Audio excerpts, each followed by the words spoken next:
Le damos la bienvenida al doctor Fabricio Gómez Mazara, economista y dirigente del movimiento Decisión Profesional. ¿Qué tal? Bienvenido, doctor, ¿cómo le va? Gracias, buenos días a ustedes. ¿Todo bien?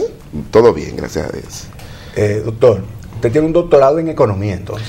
Yo tengo una maestría en economía. Yo soy un economista, digamos, y un académico porque durante 5 años fui director de la carrera de economía del INTEC y me dedico a la investigación y a la actividad política, ¿no? Ahora, pero más desde un punto de vista técnico, quizás lo que estamos detrás de la voz o lo que le ponemos voz a las propuestas políticas, pues muchas veces estamos un paso detrás y hemos decidido con este movimiento pues salir a apoyar la repostulación del presidente Danilo Medina.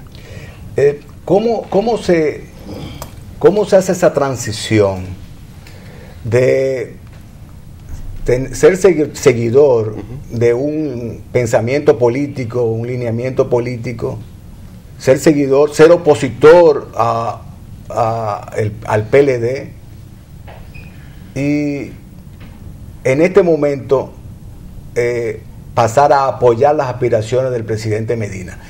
¿Qué hizo la diferencia para que no solamente usted, tengo entendido que un grupo de profesionales importantes, muy importantes e intelectuales, han tomado la decisión junto con usted de apoyar al presidente Medina? ¿Qué serie de hechos o circunstancias provocaron esa transición? Lo que hay que ver es un poco dónde nos encontrábamos. Muchos de nosotros, la mayoría, hay que decir que Decisión Profesional es un movimiento donde es transversal un poco al sistema de partidos políticos. Venimos de distintas organizaciones, incluso personas de la sociedad civil que no acostumbraban a hacer vida política activa, pero en el caso particular, recuérdate que yo fui parte de las personas que fueron expulsadas de los registros del Partido Revolucionario Dominicano y que decidimos no, digamos, apoyar la nueva organización política porque entendíamos que había que echar desde dentro, ¿no? Cualquier batalla para mantener el partido, pero obviamente eso no se dio. Nosotros estábamos en una suerte de limbo político y de alguna manera, quizás por nuestra formación en economía y finanzas, nos sentimos atraídos por las políticas del presidente Danilo Medina más que por su organización política. Y yo quiero hacer algo como personal. esa diferencia.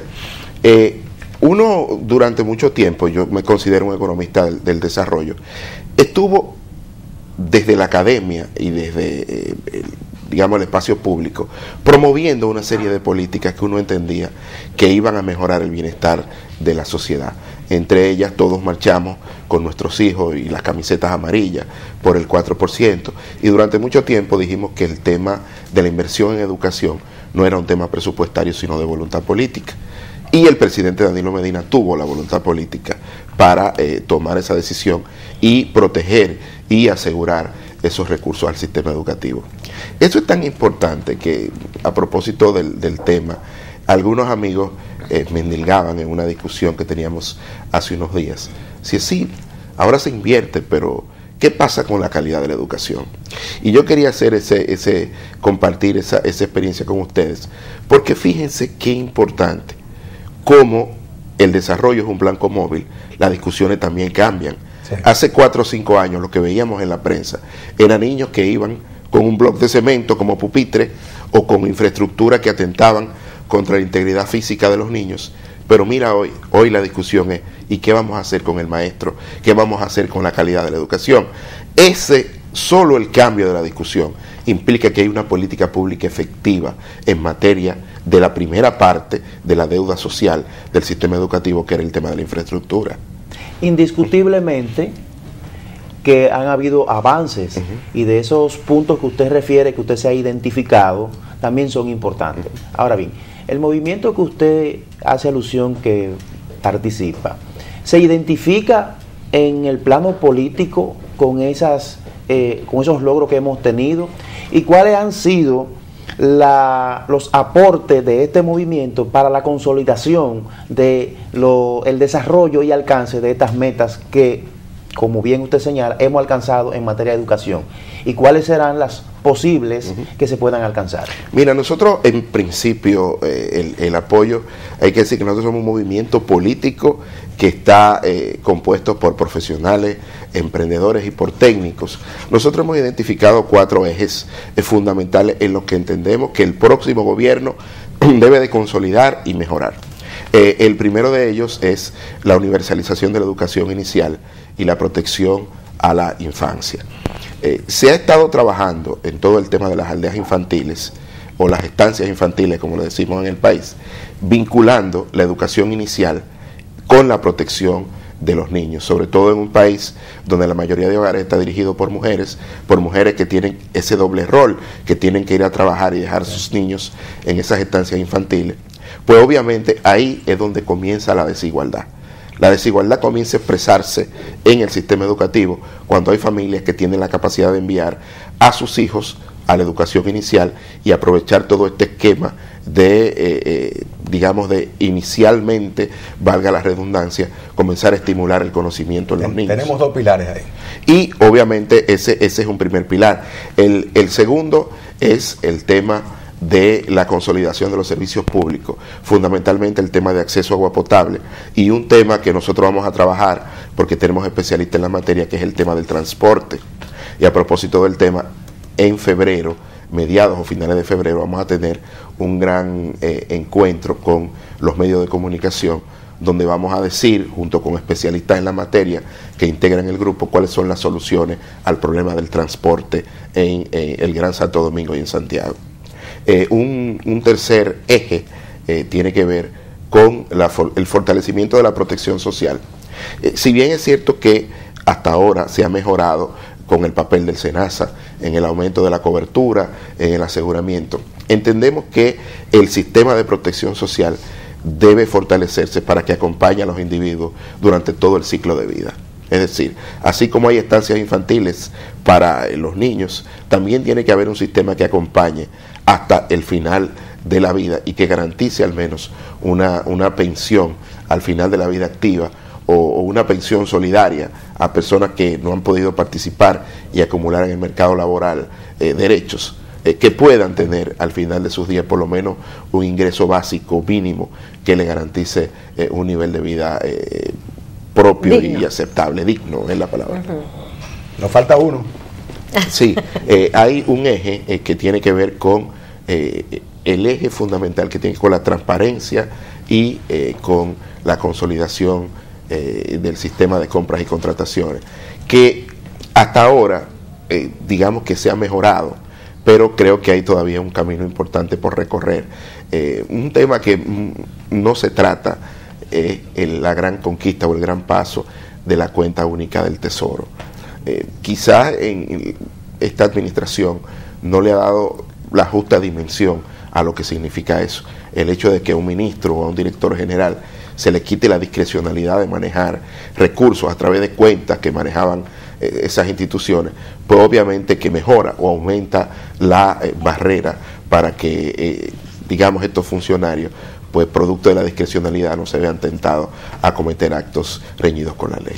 Doctor, salió en la prensa el día pasado cuando ustedes formularon su movimiento político que ustedes daban apoyo a la reelección presidencial. Sí. Eso causó un revuelo por lo que usted acaba de referir, de que venían de diferentes litorales políticos, impensable que iban a coexistir. Pero después de esa salida, vemos que ustedes han defendido con gallardía sus puntos de vista y a tener el derecho a expresar sus intenciones. Después de eso, el PRD hace un acuerdo con el PLD. ¿Está influenciado ese acuerdo del PRD por ustedes? No, mira, nosotros, en el caso del PRD ya, nosotros es una puerta que cerramos, eso es el pasado. Nosotros, en el caso del presidente Medina, y en el caso de Decisión Profesional, es más un movimiento de apoyo, como más del sector externo, un poco porque también el sistema de partido está muy, digamos, maleado o es muy mal visto por la sociedad, y este diseño del sector externo quizás nos permite cierta flexibilidad de poder hacer las críticas al sistema de partido y también ser autocrítico, ¿no? sin la verticalidad que existe en los partidos. ¿Qué tipo de garantía o qué tipo de acuerdos ha sostenido su movimiento con el PLD o con el grupo que maneja la relación del presidente Medina, la relación directa, la reelección, perdón, para que de alguna manera todos esos pilares, esos proyectos y propuestas se materialicen? Porque venir a la televisión y decir lo que es políticamente correcto, cualquiera lo hace. O sea,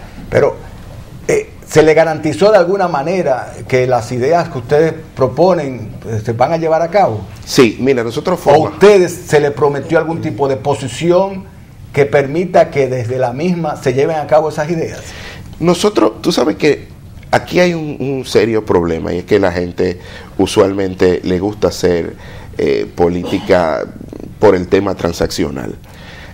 Nosotros, lo que hemos logrado hasta hoy, lo explica más nuestra vida profesional que nuestro paso por algún puesto público. Y queremos dejarlo bien claro eso. Quizá nosotros dentro de nuestra profesión ya somos un poquito más senior por el tema del tiempo.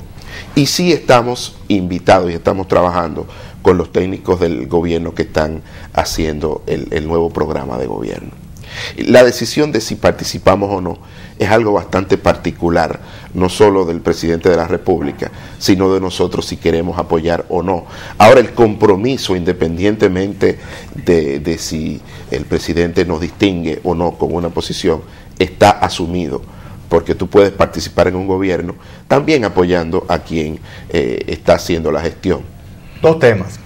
El aumento salarial sugerido por el gobernador del Banco Central como una necesidad para que se desborde el crecimiento económico a las grandes masas. ¿Cuál es su opinión como economista? Mira, esa opinión del gobernador del Banco Central es un estudio que se hizo hace varios años de la OIT, el FMI y el Banco Central, que dio los datos, y que obviamente se hizo una medida hasta cierto punto promedio. A veces los promedios engañan, en el sentido de que estaba aumentando la productividad laboral, entendida como el crecimiento del PIB, y sin embargo el salario real estaba cayendo. Dice el gobernador que tenemos el nivel adquisitivo de los años 90, claro, tenemos crecimiento sostenido. Obviamente, ahí hay un elemento que fue la crisis macrofinanciera, que obviamente con la devaluación pues afectó el salario real, y lo que ha hecho la economía es tratar de recuperar poco a poco lo que se tenía hasta el año 2002. Todavía no lo hemos alcanzado, y yo creo que yo coincido en parte con el planteamiento del gobernador del Banco Central, por algo muy simple. Es decir, el salario, cuando tú aumentas el salario o el sueldo a los trabajadores, ellos van a demandar más bienes y servicios, y al final eso va a fortalecer el crecimiento económico. Y en un momento donde la gran preocupación mundial no es la pobreza, sino la desigualdad, yo creo que parte del compromiso empresarial, por aquello del tema de la responsabilidad social empresarial, es garantizar también un salario digno a sus trabajadores. Vamos a hablar un poco de política. Tenemos un poco tiempo, pero vamos a tratar de hablar un poco de política. Recientemente surgió la primera encuesta de cierto prestigio que le otorgó al presidente Medina ganancia en primera vuelta con un 57% en relación a un 27% de su más cercano contendor. No nos vamos a referir a los demás porque la relación, la proporción fue mínima. ¿Usted cree que esa encuesta refleja la realidad, o usted cree que es una coyuntura que va a ser superada por la oposición? Yo creo que como cualquier encuesta es una fotografía, y esa fotografía hay que seguirla tirando en la medida en que se acerquen las elecciones, pero yo creo que es un buen punto de partida. ¿Usted cree que anda por ahí la cosa? Yo, claro que sí. Lo que percibe la gente en la encuesta es la intención de voto, ¿no? Lo que podría ocurrir en mayo. Y dentro de la encuesta hay un dato importante: el presidente Medina es más fuerte en el voto femenino, y eso tiene que ver con las políticas públicas que está llevando en materia de protección social. En un país donde la mayoría de hogares está dirigido por mujeres, el hecho de que las políticas, la tanda extendida, todo el tema del financiamiento a través de banca solidaria a empresarias que en muchos casos son mujeres en la zona rural, pues se está reflejando en la simpatía y en el voto. No es una casualidad. Por eso nosotros hemos decidido apoyarlo, precisamente porque el presidente está haciendo todo lo posible por transformar nuestro modelo de desarrollo económico, por humanizarlo. Esas visitas sorpresa, que de sorpresa tienen el nombre, porque detrás de ella hay toda una planificación previa, pues obviamente están dando su fruto, porque si bien es cierto que nuestro modelo crece, no necesariamente los frutos de ese crecimiento llegan a los sectores más bajos de la sociedad. Entonces hay mucha regulación que impide, en el caso del acceso al crédito, que esas pequeñas estructuras productivas pues puedan recibir financiamiento. Pero ¿por qué votar por Danilo Medina y no por Luis Abinader o otro candidato que pudiera tomar esos mismos pilares que usted ha expuesto, que nadie va a estar en desacuerdo con ellos, ¿verdad?, y ponerlo en ejecución y de alguna manera cambiar tantos años del mismo partido en el poder? ¿Por qué apoyar a Danilo Medina otra vez y no a alguien de la oposición para ver si se refresca la cosa? ¿Cuál es su punto de vista? Mira, porque yo creo que los liderazgos no es una carrera de 100 metros, es una carrera de 800 metros con obstáculos. Es decir, nosotros tenemos un presidente hoy que goza de una gran popularidad, pero es producto de una madurez de un liderazgo. Ese presidente que hoy luce imbatible en las encuestas, fue un presidente que tuvo que transitar una carrera con muchos obstáculos en la construcción de su liderazgo para llegar a lo que es hoy. Y además es, sin lugar a dudas, el presidente que ha llegado al gobierno con mayor experiencia de Estado. Fue presidente de la Cámara de Diputados, fue ministro de la Presidencia, y no se pueden desvincular los resultados de su gobierno a esa acumulación previa. Y yo creo que este es un momento de consolidación política y de consolidación económica, y sobre todo es importante que un presidente tenga voluntad política para los cambios. Es el presidente que frente al Congreso le dijo a su socio en la explotación minera: es hora de cambiar el contrato, y lo hizo de manera proactiva, reconociendo los derechos adquiridos, pero también diciéndole a su socio: es importante que equilibremos los beneficios de ese contrato. Claro. Yo creo que eso responde también a una madurez. También el hecho de que vivimos en un momento donde no todos los días se está acabando el país, donde hay un presidente que los problemas trata de abordarlo sin llegar a los extremos. Yo creo que eso tiene que ver mucho con la madurez política que se requiere para gobernar un país tan difícil como el nuestro. Chiquito pero difícil. Sí. Muchas personas no sabrán, yo sí lo sé, y Marcela y Leo Sierra lo saben, que usted es hijo de Maximiliano Gómez. Sí, sí. Le decían el Moreno, un líder de la izquierda dominicana en los años 70, fallecido. Además usted es hermano de Guido Gómez Mazara, un dirigente político. Sí. ¿Cuándo Fabricio Gómez Mazara contó ese andamiaje familiar, que es importante, pero además con la preparación profesional que usted tiene, se va a lanzar al ruedo político para que nuestros mejores hombres y con antecedentes importantes ocupen posiciones públicas importantes en el país? Yo creo un poco más en la división del trabajo. Tenemos 30 segundos. Sí, yo creo en la división del trabajo. Yo estoy dispuesto y estoy participando en la vida política activa, quizás con una visión de apoyar más una propuesta de gobierno específica, en este caso la del presidente Danilo Medina. Yo le dejo todo ese trabajo a la gente que aspira a un cargo de representación popular, porque quizás yo no tengo ese encanto y esa paciencia que hay que tener para construir un liderazgo. A veces los envidio, porque el liderazgo comienza desde las 6 de la mañana, cuando tú te despiertas en la casa, y para construir un liderazgo tienes que vincularte de manera muy directa con los dirigentes de los partidos políticos, y llegar incluso a que un dirigente llegue hasta tus habitaciones. Obviamente eso es parte de la construcción, y hay gente como yo que a lo mejor no estamos dispuestos a sacrificarnos tanto en términos familiares y personales, quizás porque lo he vivido muy de cerca, y no queremos llegar, o no pretendemos llegar por ahora hasta ahí. No quiero despedirme sin antes agradecerle e invitar a la gente a que apoye a unos hermanos que me dio la vida, que son Roberto, Rita, Eddie y Sara Dilia, los hijos de Hanle Herman, que perdieron a su padre, una figura querida y admirada por todos nosotros, y que sus restos van a ser velados a partir de las 3 de la tarde en la funeraria Blandino. Sí. Hicimos un comentario con respecto a Hanle Herman, un prohombre, un héroe, como también lo fue su padre. Fue una figura trascendente y es una figura trascendente. El ADN, Fabricio, no se equivoca. Esperemos y tenemos la esperanza de que hombres como usted participen en la vida política y que aspiren a cargos importantes en el país. Ojalá sea así. Y ojalá que sus aspiraciones de que sea el presidente Medina se materialicen. Vamos a ver. Muchísimas gracias. Y lo esperamos en un par de semanas por acá para que con más tiempo desarrollemos aspectos económicos y políticos en los que usted está involucrado. Muchísimas gracias a usted. Le damos las gracias al doctor Fabricio Gómez Mazara y a ustedes hacemos una pausa. Venimos inmediatamente con nuestro próximo invitado.